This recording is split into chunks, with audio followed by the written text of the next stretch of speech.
Hi friends, welcome to Aadya Akira channel. ఈరోజు కామాఖ్యాదేవి ఆలయం యొక్క విశిష్టతలు మీతో షేర్ చేసుకుంటానండి. మొట్టమొదటి కామాఖ్యాదేవి ఆలయం అనేది అస్సాంలోని గౌహతి నగరంలో ఉందండి. నెక్స్ట్ వచ్చేసి మన తెలంగాణలో రెండవది ఉందండి. మన తెలంగాణలోని మంచిర్యాల డిస్టిక్లోని మందమరిలో ఉందండి కామాఖ్యాదేవి ఆలయం. మేమైతే మార్నింగ్ 10:30కి అలా బయలుదేరామండి. అక్కడికి వెళ్ళేసరికి అయితే 11 అట్లా అయిపోయిందండి. మా సిస్టర్స్తో వాళ్ళతో కలిసి వెళ్ళాము. నెక్స్ట్ ఆలయంలోకి ఎంట్రీ అవ్వగానే మనకి వినాయకుడు దర్శనం ఇస్తారండి. వినాయకుడిని దర్శనం చేసుకున్నాక నెక్స్ట్ ధ్వజస్తంభం ఉంటుందండి.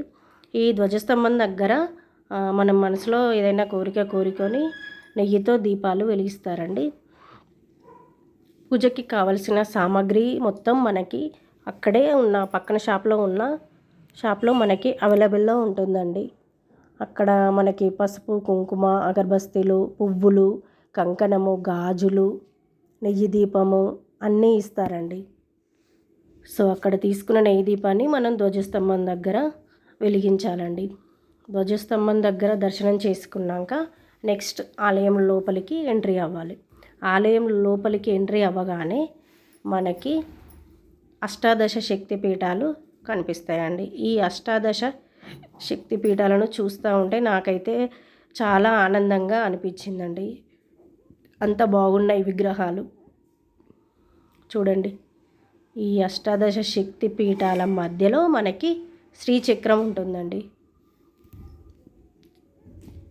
ఈ శ్రీచక్రం క్రింది భాగంలోనే మనకి కామాఖ్య అమ్మవారు ఉంటారండి. చూడండి, అష్టాదశ శక్తి పీఠాలు, అమ్మవార్ల విగ్రహాలు ఎలా కనిపిస్తున్నాయో, ఎంత బాగున్నాయో. ఈ అష్టాదశ శక్తి పీఠాలను దర్శనం చేసుకున్నాక మనము అలా లోపలికి కిందికి వెళ్తే స్టెప్స్ దిగుతూ కిందికి వెళ్ళాలి. స్టెప్స్ దిగుతూ కిందికి వెళ్ళాక మనకైతే కామాఖ్య అమ్మవారు కనిపిస్తారండి. ఇక్కడ అమ్మవారి చీరలు కూడా వేలంపాటలో వేస్తారండి. చూడండి, అలా లోపలికి స్టెప్స్ దిగుతూ కిందికి దిగామనుకోండి, స్టెప్స్ దిగుతూ కిందికి వెళ్తే మనకి కామాఖ్య అమ్మవారు కనిపిస్తారండి. చూడండి, అమ్మవారు యోని రూపంలో మనకు కనిపిస్తున్నారు. చూడండి, ఇక్కడ అమ్మవారి యోని భాగానికి ప్రతినిత్యం పూజలు జరుగుతూ ఉంటాయి. ఇక్కడ విశేషం ఏంటంటే ఈ పూజలు కూడా ఆడవారే నిర్వహిస్తారండి. ఇది ఎక్కడ ఉండదు, కేవలం కామాఖ్యాదేవి ఆలయంలో మాత్రమే ఆడవారు పూజలు నిర్వహించడం జరుగుతుందండి. గురు శుక్రవారాల్లో ఇక్కడ ఎక్కువ పబ్లిక్ వస్తారండి. మిగతా రోజుల్లో నార్మల్గానే ఉంటారు. పైకి వచ్చాక మనకి శ్యామలాదేవి అమ్మవారు ఉంటారండి. శ్యామలాదేవి అమ్మవారిని దర్శనం చేసుకున్నాక మనకి పక్కనే లలిత అమ్మవారు ఉంటారు.